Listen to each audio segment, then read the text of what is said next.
Bonjour, je suis Annick la comique. Aujourd'hui, je vais te raconter une histoire. L'histoire, c'est Blanche-Neige et les 77 nains.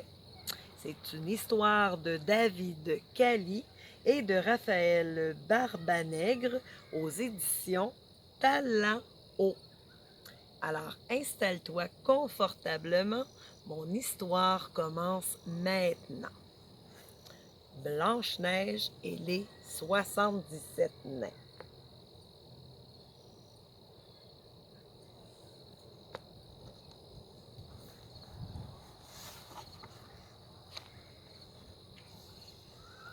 Il était une fois, quelque part au fond des bois, une jeune fille appelée Blanche-Neige. Elle fuyait une méchante sorcière.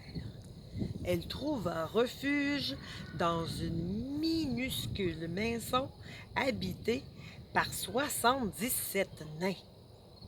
Tu peux rester chez nous aussi longtemps que tu le veux, dirent les gentils nains. Tu nous donneras bien un petit coup de main de temps en temps pour le ménage.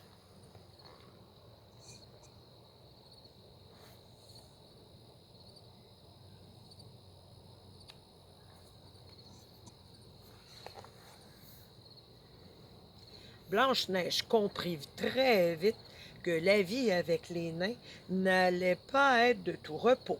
Pour commencer, comment allait-elle retenir 77 noms? On a Hubert, Isidore, Socrate, Bourbon, Bibine, Babeur, Flocon, Arachide, Patchouli, Mouflet, Castor, Ragotin, Abruti, Rutabaga, Zigoto, Cornichon, et j'en passe et j'en passe.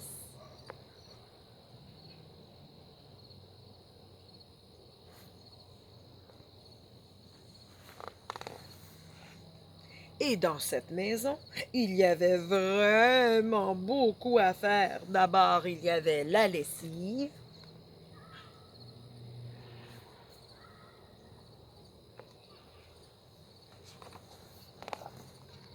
puis le toilettage des 77 barbes,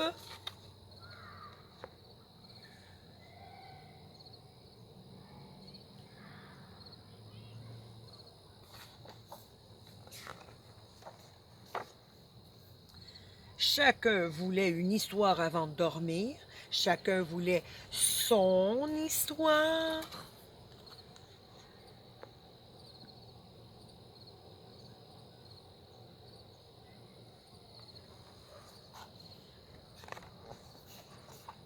Au petit matin, tous réclamaient un petit déjeuner, en même temps bien sûr.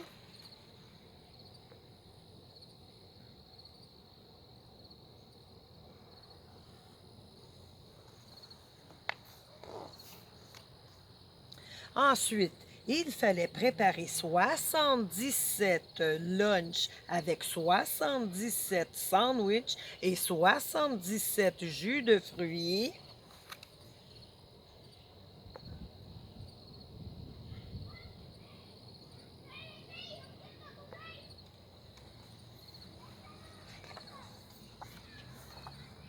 Hé, j'ai pas demandé d'oignons dans mon hamburger! Et moi, où sont mes cornichons? Blanche-Neige n'avait même pas le temps de souffler qu'il était déjà l'heure du dîner.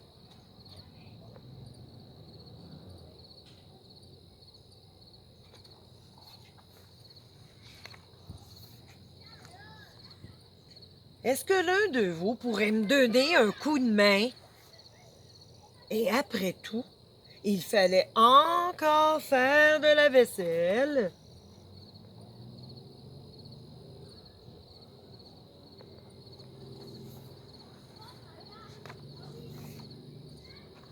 Encore de la vaisselle.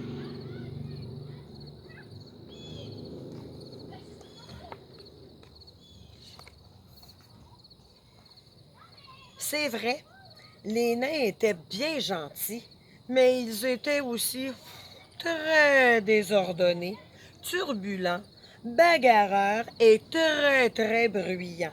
Cette maison, c'était un vrai cirque.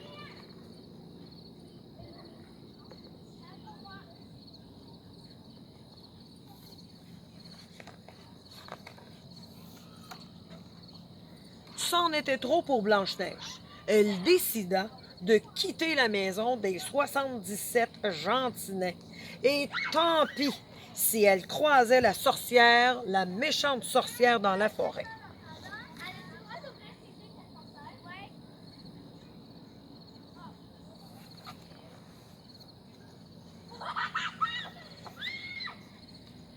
Voudrais-tu une de mes jolies pommes empoisonnées, jeune fille? Dit la sorcière. Donnez-moi-en deux, répondit Blanche-Neige.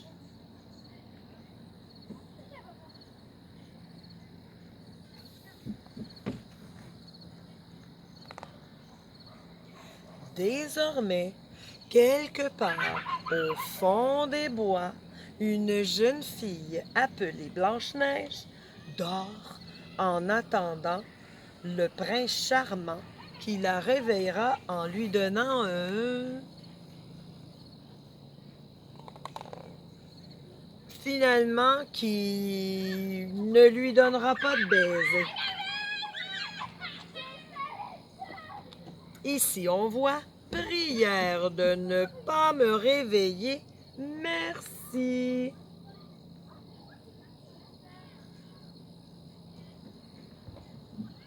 Je crois que, que notre Blanche-Neige était bien fatiguée, alors elle n'a même pas besoin du prince charmant pour se réveiller avec un doux baiser.